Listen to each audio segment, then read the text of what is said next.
Rabies एक deadly viral disease है जो प्राइमरीली एनिमल्स के थ्रू ह्यूमन बॉडी में एंटर करता है। अगर किसी भी इन्फेक्टेड कैट, डॉग या बैट ने आपको बाइट कर लिया या फिर स्क्रैच कर लिया तो आपको रेबीज हो सकता है।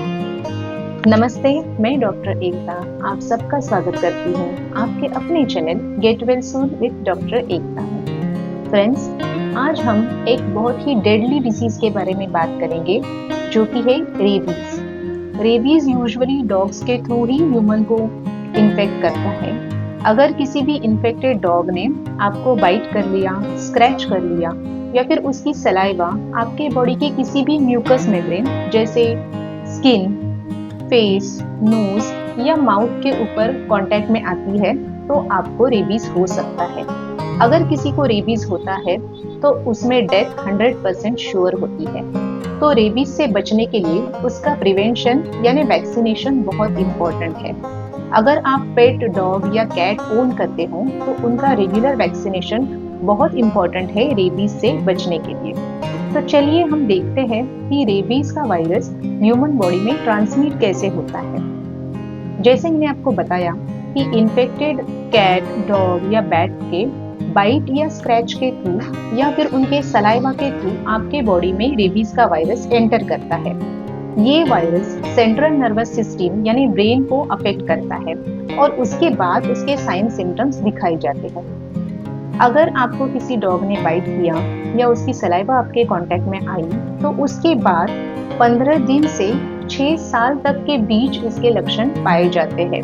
तो जैसे ही आप रेबीज सस्पेक्ट करते हो या फिर आपको ऐसे एनिमल से बाइट होता है तो तुरंत वैक्सीनेशन लेना बहुत इम्पोर्टेंट होता है। चलिए देखते हैं कि रेबीज के साइन और सिम्टम्स क्या क्या है। अगर रेबिड एनिमल है यानी किसी भी एनिमल में रेबीज का इन्फेक्शन हुआ है तो उस एनिमल का जो नॉर्मल बिहेवियर है वो चेंज हो जाता है। उसके साथ साथ उसके बाइटिंग की जो टेंडेंसी होती है वो भी बढ़ जाती है और उसमें एक्सेसिव सलाइवेशन पाया जाता है। उसके जो फूड हैबिट्स है वो भी चेंज हुए रहते हैं और वो एनिमल ओवरऑल वायलेंटली बिहेव करने लगता है। तो आप सस्पेक्ट कर सकते हो कि आपके पेट एनिमल को रेबीज हुआ है। इसके साथ अगर किसी ह्यूमन बीइंग को रेबीज होता है तो उसमें कौन से साइन सिम्टम्स पाए जाते हैं वो हम देखते हैं। जैसे कि अगर कुत्ते ने आपको काटा है तो जो लोकल वुंड है यानी घाव है वहाँ पे पेन, स्वेलिंग और ब्लीडिंग देखा जा सकता है। और जैसे ही ये वायरस CNS यानी ब्रेन के यहाँ पहुँच जाता है तो उसके साथ ट्रेमर्स, एपिलेप्सी यानी मिर्गी के दौरे पेशेंट को आ सकते हैं। उसके साथ साथ पेशेंट में इंटेंस थर्स्ट यानी बहुत ज़्यादा प्यास पाई जाती है। लेकिन कई तरह के फियर यानी डर रेबीज के पेशेंट में पाए जाते हैं, जैसे फियर ऑफ वाटर है यानी हाइड्रोफोबिया। उसके साथ साथ फियर ऑफ एयर यानी एरोफोबिया पाया जाता है। तो हाइड्रोफोबिया की वजह से रेबीज का पेशेंट पानी पी नहीं सकता इंटेंस थर्स्ट होने के बावजूद। तो इस तरह के सिम्टम्स रेबीज के पेशेंट में पाए जाते हैं। और जैसे मैंने आपको पहले ही बताया कि रेबीज का मोर्टेलिटी रेट नियर टू 100% है तो इससे बचना बहुत इम्पॉसिबल होता है। तो आपको वैक्सीनेशन करवाना स्पेशली आपके पेट डॉग्स या कैट्स का बहुत ज़्यादा इम्पोर्टेंट है। अब हम देखते हैं कि अगर किसी को रेबिड डॉग या कैट ने बाइट कर लिया तो उसकी केयर या प्रिवेंशन आप कैसे करें।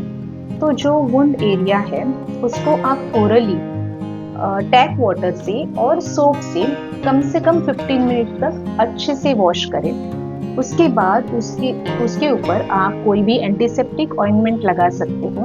लेकिन एक बात ध्यान रखिए कि जो कैट या डॉग का बाइट होता है उनको कभी भी ड्रेसिंग नहीं करते और उसे सूचर भी नहीं करना है। उसके बाद 2 तरह के वुंड पाए जाते हैं। अगर माइनर स्क्रैचेस है जिनमें ब्लीडिंग हुआ नहीं है तो इस केसेस में आप इम्यूनाइजेशन वैक्सीनेशन यूज कर सकते हो, जिसके 5 डोसेज रहते हैं जो कि over the period of 1 month यानी 1 मंथ के दौरान 5 डोसेज ऑफ इंजेक्शन दिए जाते हैं रेबीज वैक्सीन के, जो डे 0 पे होता है, डे 3 पे सेकेंड वैक्सीन, डे 7 पे थर्ड वैक्सीन 14th डे पे 4th वैक्सीन और 28th डे पे 5th वैक्सीन इस तरह के ड्यूरेशन में दिया जाता है। सेकेंड टाइप ऑफ वुंड होता है जिसमें डॉग ने बाइट किया है या फिर वुंड से ब्लीडिंग हो रहा है, तो ऐसी केसेस में वैक्सीनेशन के साथ साथ इम्यूनोग्लोबुलिन्स भी दिए जाते हैं, क्योंकि इम्यूनोग्लोबुलिन्स में रेडी एंटीबॉडीज होती है जो फास्ट एक्ट करती है ब्लीडिंग के केसेस में और जो बाइट की वुंड है उनमें। तो फ्रेंड्स, ये थी कुछ इन्फॉर्मेशन रेबीज और डॉग बाइट के बारे में। आई होप आपको ये इन्फॉर्मेशन यूजफुल लगी हो, तो लाइक, कमेंट, शेयर और सब्सक्राइब करना ना भूलें। बाय।